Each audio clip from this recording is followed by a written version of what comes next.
Son las 9 de la mañana, 51 minutos. A propósito de terrorismo, en Bogotá fue capturada una persona producto del terrorismo en el centro de la ciudad. Ayer en la tarde, la segunda granada. Felipe García.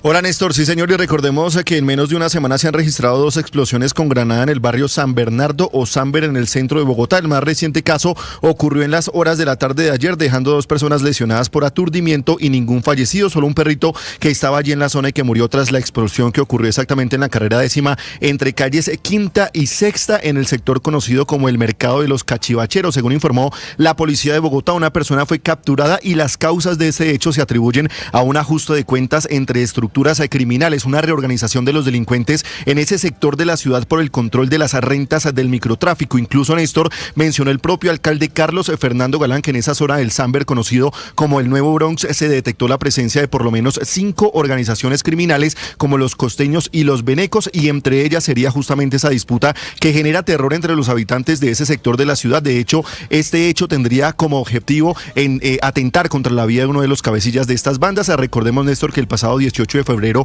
fue la primera explosión, atentado que dejó una persona muerta y 7 personas lesionadas. Lo que usted dice, Felipe, el Samber es el San Bernardo, ¿verdad? San Bernardo, sí señor, el sector del San Bernardo que queda entre la 10ª y la calle Sexta, Néstor. Sí, esto es el centro de Bogotá. El doctor César Restrepo, secretario de Seguridad en Bogotá. Doctor Restrepo, buenos días. Hola Néstor, buenos días, ¿cómo estás? Saludo a toda su audiencia y a sus compañeros. ¿Esta guerra de bandas está confirmada? Por un lado costeños, por el otro lado venecos. Mire Néstor, aquí entender el San Bernardo nos obliga a hacer un poquito de historia. Hacia el año 2019, después de la intervención del Bronx y del Cartucho, lo que ocurrió fue que el gobierno distrital en el 2019 creó un plan parcial para la zona de Tercer Milenio y el área de San Bernardo. Y resulta que ese plan parcial de transformación urbana, que era lo que iba a poder blindar los efectos que tuviera la desarticulación del Bronx y de la parte del Cartucho, lo que terminó fue estancado. Y durante 4 años se convirtió no solo en un proyecto estancado, sino en el espacio donde bandas delincuenciales y de microtráfico se fueron posesionando, deteriorando de manera terrible ese espacio de la ciudad, pero adicionalmente quitándoselo a los ciudadanos. Y estas bandas, los venecos, los costeños, la de los Marduk, los cuervos y los cacos, entre unas que hay ahí, ocuparon espacios donde hacían distribución de drogas, receptación de hurtos, reclutamiento de menores, Néstor, para la distribución de drogas y trata de personas. Entonces, cuando llegamos el año pasado, llegamos a recuperar ese espacio, y en la recuperación de ese espacio hemos cerrado espacios para la presencia de estas organizaciones, y ellas buscan mantenerse ante el debilitamiento de las otras. De hecho, la banda de los Marduk fue desmantelada el año pasado. Esa contrataba niños para la distribución de bazuco en esa zona, y capturamos a todas las responsables, pero, doctor, y hemos debilitado a los otros. Doctor Restrepo, sí, señor. No me mencionó en este listado de bandas, me menciona los Marduk, los cacos, los venecos y los costeños, que son los del explosivo de ayer. Sí, señor. Entonces, los venecos y los costeños están tratando de sobrevivir en ese espacio, y usted recordará que la semana pasada hubo un lanzamiento de un artefacto explosivo en esa misma zona, y esta de ayer es como una respuesta a esa competencia por ver quién sobrevive en ese espacio. Como la Policía Metropolitana tiene presencia permanente ahora sobre esa zona, ayer, por ejemplo, se logró la captura de quien lanzó la granada, que le cuento, era un menor de edad, lo cual hace más grave aún la situación de término de estas organizaciones criminales. No respetan nada. Y era una granada que iba contra un integrante de la otra facción que estaba ahí ubicado. Sí. Secretario, frente al tema de inseguridad y el uso del parrillero, ¿han contemplado alguna medida? Porque los colombianos estamos realmente, me perdona la palabra, aculillados. Vemos una moto con parrillero y no sabemos dónde meternos. Hay una versión, Felipe, esta mañana de que el alcalde Galán está pensando prohibir nuevamente el parrillero. Doctor Restrepo, ¿es así?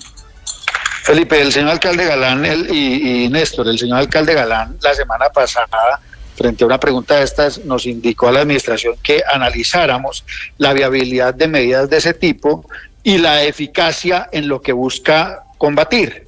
Y en ese sentido, todos los miembros de la administración que tenemos que ver con ese tema estamos haciendo las análisis pertinentes para ver si funciona o no.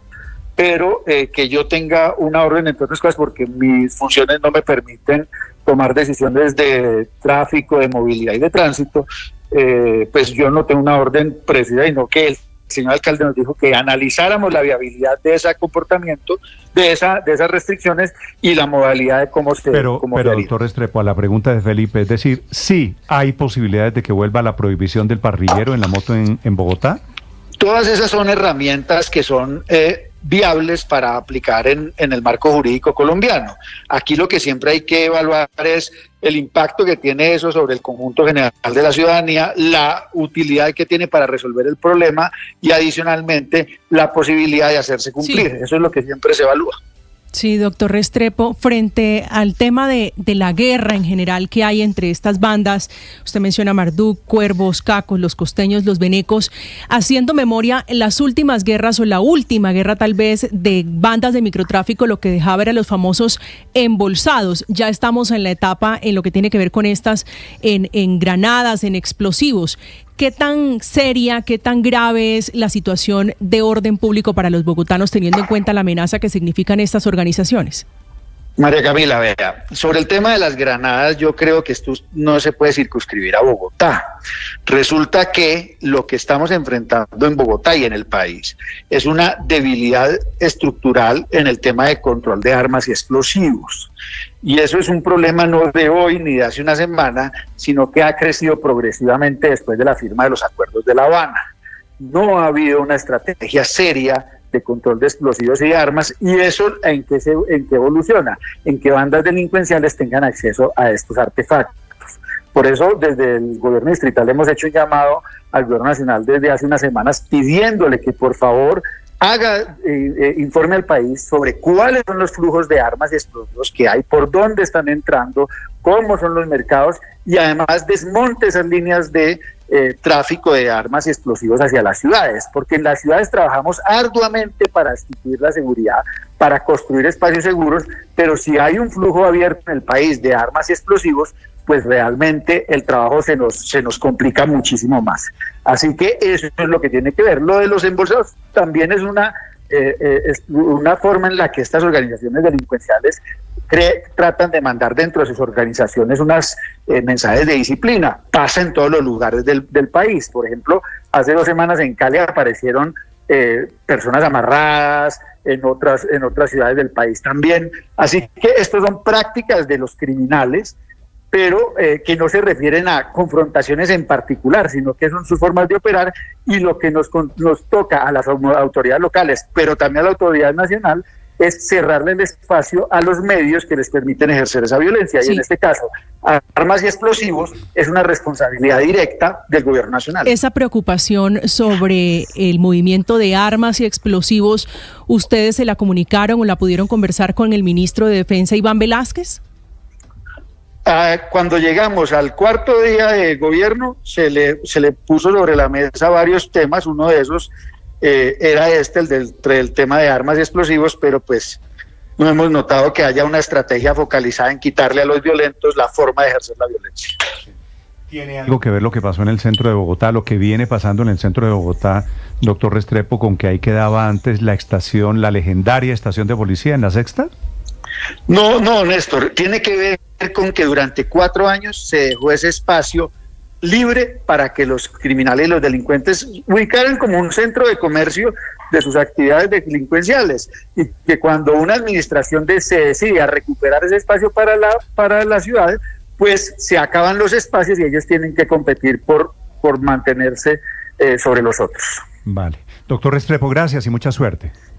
Gracias, Néstor, y a todos en la mesa, muy amables, y a su audiencia, una buena semana. El secretario de Seguridad en Bogotá, César Restrepo, hablando de los recientes casos de terrorismo.